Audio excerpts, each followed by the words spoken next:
Hey guys, welcome back to another look back over New Zealand's biggest gap year, where a few years ago Robin and I did 365 days of 365 activities in New Zealand, and you're joining me on day 187, where Robin and I did some mountain biking on a really cool trail between Alexandra and Clyde in the central Otago region. So check out the video to see what that experience is like, and at the end I'll be going through some of the comments and questions you guys had the first time round when we published this video. So I'll see you at the end.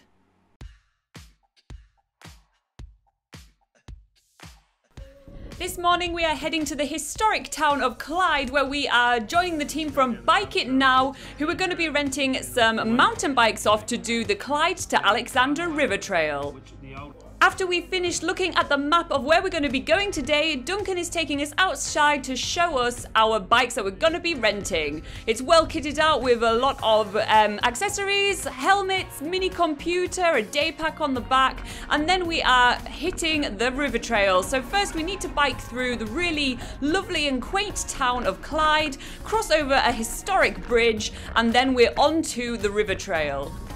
The Clyde to Alexandra River Trail is super easy. It's a 12 kilometers beginner's track that will take us all along the river all the way to the little township of Alexandra. It's seriously an awesome introduction to mountain biking for people which have never mountain biked before and want an easy, breezy way to explore the area.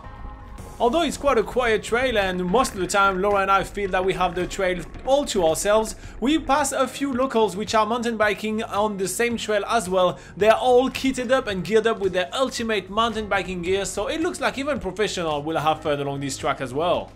Most of the track is super well sheltered under a thick tree canopy, and it's really good because today is really sunny and we would be cooking if the trees weren't there. But there's also quite a few openings on the beautiful Clutha River, and we take the time to do a little bit of a detour to check it out. It's quite an interesting river because the water is so deep in the Clutha River, it's quite hard to tell which way the water is actually flowing. There is a lot of really deep water going into a circle. It's absolutely mesmerizing.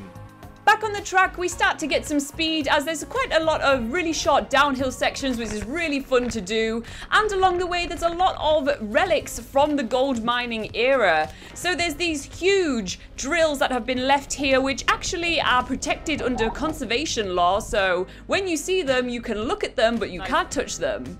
This was a tool used by the miners back in the early 1990s to dredge the river at a time when it yielded tons of gold. At that time, the Clutha River was one of the most gold-producing rivers in the whole country, but we're a little bit more distracted by all the really pretty flowers around the river, which attracts loads of different birds and insects.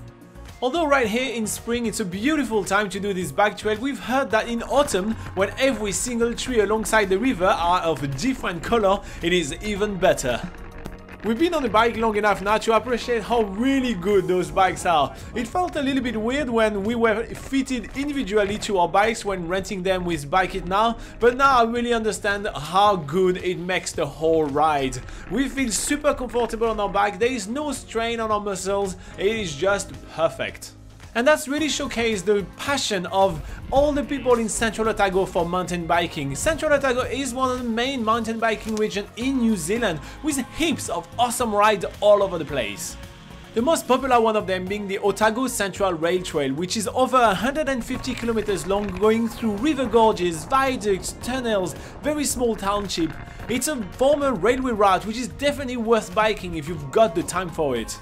And another one is the Clutha Gold Trail, which is 74 kilometers long and it's a bit of more of an intermediate level one. It's one of the New Zealand great rides and it goes over amazing World Heritage landscape. It's definitely worth doing as well, again, if you got the time for it. Laura and I really love this very easy introduction to biking in Central Otago. We had a blast, but we feel that we deserve to treat ourselves. So it's kind of a race to the finish to the township of Alexandra, because we know that there is heaps of little cafe there, but we also know that most of them close very early. I think we deserve a treat after that ride, so we head to the Goose Cafe and get ourselves a tasty treat, a caramel slice and banana bread, which is really big in New Zealand.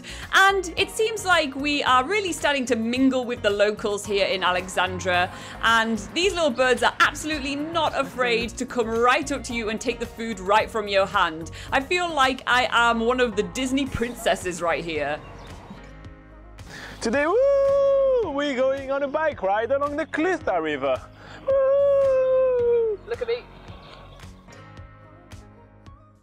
Alright guys, I hope you enjoyed watching that video and seeing what it's like to do mountain biking in Alexandra and Clyde. So let's take a look at some of the comments and questions you guys had when we published this video the first time around. Alright, we have a comment from Chasing Adeline saying, "That is so cool, would love to do some mountain biking there. I like how you do the filming on the bikes." Well, thank you very much, Chasing Adeline. We have Chad and Steph saying, "Great tips, have never been to New Zealand, but looks like it has some great biking trails." It certainly does. There's so many different biking trails across the country, and we do have articles on NZPocketGuide.com, which is New Zealand's largest travel guide, listing tons and tons of mountain biking trails that you can do across the country. So go check that out when you are heading around New Zealand and you find yourself somewhere where you're like, what can I do today? Check out the mountain biking trails. We have them all listed on the website. We also have a comment from Swan Studios saying, "Thanks for the cool video. Look forward to visiting soon." Nice one. We also have Sinji saying, "Adding this to my long list of things to do." Yeah, that's kind of the issue with this epic sort of adventure that we had, where we were doing 365 days of 365 activities. That means that there's probably about 365 activities that you now want to add to your list. Yeah, there's definitely a ton to do in New Zealand.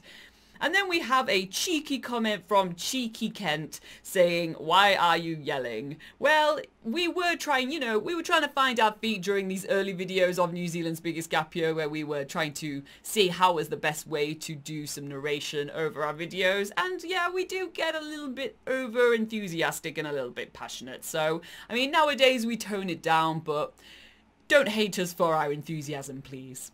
Alright, I hope you enjoyed watching that video and that recap over New Zealand's Biggest Gap Year. If you have any questions or comments of your own, you can always put them in the comments below, or you can join us during our live Q&A session, which we do every single Sunday at 8 AM New Zealand time, and you can come into the live chat and ask your New Zealand travel questions directly to us.